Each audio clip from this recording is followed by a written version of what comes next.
Hi friends, welcome back to our channel. ఈరోజు వీడియోలో మేతి పన్నీర్ని ఎలా చేయాలో చూద్దాము. చూడ్డానికి ఎంత బాగుంది కదా, క్రీమీ టెక్స్చర్తో చాలా బాగుంటుంది. చాలా సింపుల్ స్టెప్స్తో ఎలా చేయాలో ఈజీగా ఇప్పుడు నేర్చేసుకుందాం. ముందుగా పొయ్యి మీద గిన్నె పెట్టేసుకొని దాంట్లోకి చిన్న బటర్ క్యూబ్ని వేసుకొని దాంట్లో ఇలా పొడుగ్గా కట్ చేసిన ఆనియన్స్ని వేసుకోండి. 1 నిమిషం పాటు జస్ట్ అలా ఫ్రై చేసుకున్న తర్వాత దీంట్లోకి కాజుని వేసుకోండి. తర్వాత కొద్దిగా అల్లము, అలాగే వెల్లుల్లి ఇలా ఫ్రెష్గా వేసుకుంటే కర్రీ బాగుంటుంది. తర్వాత కొద్దిగా స్పైసెస్ని వేసుకోండి. తర్వాత అలాగే గసగసాలను కూడా వేసేసుకోండి. ఒక పావు కప్పు వరకు వాటర్ని వేసేసుకొని ఒక 10 నిమిషాల పాటు సిమ్లో మగ్గించుకోవాలి.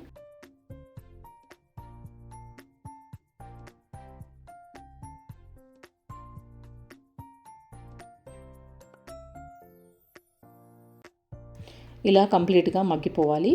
తర్వాత దీన్ని చల్లార్చుకొని మెత్తగా మిక్సీ పట్టేసుకొని పక్కన పెట్టేసుకోవాలి.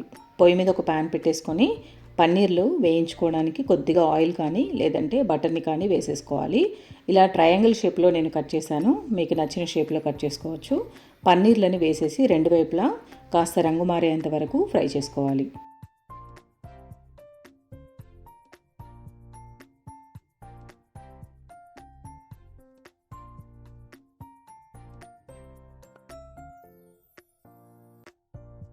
పన్నీర్లని ఇలా చక్కగా రంగు మారేంత వరకు ఫ్రై చేసుకొని ఒక గిన్నెలోకి తీసుకొని దాంట్లో కొద్దిగా సాల్ట్ వేసి వాటర్లో అలా డిప్ చేసి పెట్టుకోవాలి. ఇలా చేయడం వలన పన్నీర్లు కూరలో వేసినాక మనం ఉడికించేస్తాం కదా, అప్పుడు కూడా చాలా సాఫ్ట్గా ఉంటాయి. తర్వాత అదే ప్యాన్లో కొద్దిగా ఆయిల్ వేసుకొని జీలకర్ర వేసుకోవాలి. తర్వాత చిన్నగా చాప్ చేసుకున్న వెల్లుల్లిని వేసుకొని 1 నిమిషం పాటు ఫ్రై చేసుకోవాలి. తర్వాత దీంట్లోకి ఒక పెద్ద కట్ట వరకు మెంతికూరని ఇలా చిన్నగా చాప్ చేసుకొని వేసుకోవాలి.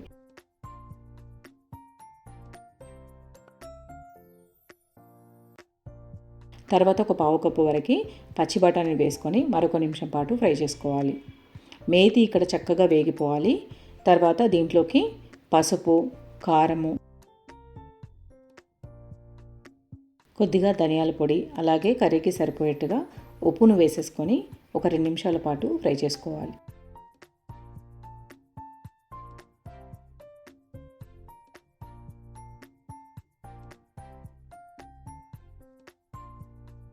ఇలా ఫ్రై అయిన తర్వాత చల్లార్చుకొని మిక్సీ పట్టేసుకున్నాం కదా, వెల్లుల్లి, గసగసాలు అలాగే కాజు పేస్ట్ని ఇందులోకి వేసేసి మరొక నిమిషం పాటు ఫ్రై చేసుకోవాలి.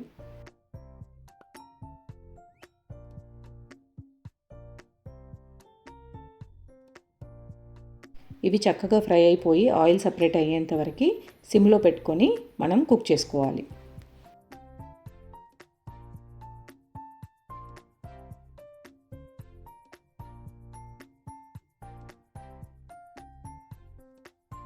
ఇలా ఆయిల్ సపరేట్ అయిన తర్వాత ఒక పావు కప్పు వరకు వాటర్ని యాడ్ చేసుకోవాలి. మిక్సీ జార్లోనే పావు కప్పు వరకు వాటర్ని వేసేసి ఇందులో వేసేసాను. ఒకసారి కలిపేసుకొని సిమ్లో పెట్టేసుకొని మరొక 2 నిమిషాల పాటు ఉడికించేసుకోవాలి.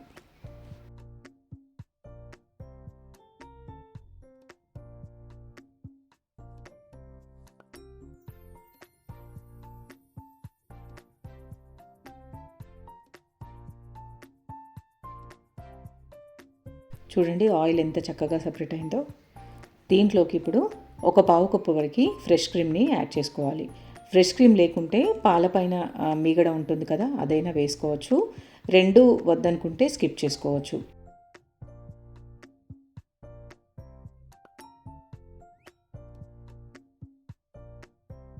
ఇలా ఫ్రెష్ క్రీమ్ వేసి ఒకసారి కలిపేసుకున్న తర్వాత దీంట్లోకి వాటర్లో నానబెట్టుకున్న పన్నీర్లని వేసేసుకోవాలి. పన్నీర్లు ఇలా వాటర్లో కాస్త సాల్ట్ వేసి ఫ్రై చేసుకున్నాక నానబెట్టుకుంటాం కదా, అవి కర్రీలో వేసిన తర్వాత చాలా సాఫ్ట్గా ఉంటాయి.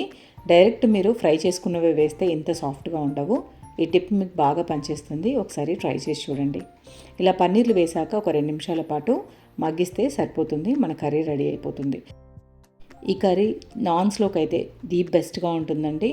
పరాటా, పుల్కా అలాగే చపాతీస్లోకి బాగుంటుంది. ఫ్లేవర్డ్ రైస్లో కూడా చాలా బాగుంటుంది. తప్పకుండా ట్రై చేయండి, మీ పిల్లలకి కూడా బాగా నచ్చుతుంది. సో చూసారు కదా ఫ్రెండ్స్ ఈరోజు వీడియో. మరిన్ని హెల్దీ ఇంట్రెస్టింగ్ వీడియోస్ కోసం నా ఛానల్ని తప్పకుండా సబ్స్క్రైబ్ చేసుకోండి. వీడియో నచ్చితే లైక్ చేసి షేర్ చేయండి. మళ్ళీ కలుద్దాం, అంతవరకు సెలవు. నమస్కారం. Thank you for watching.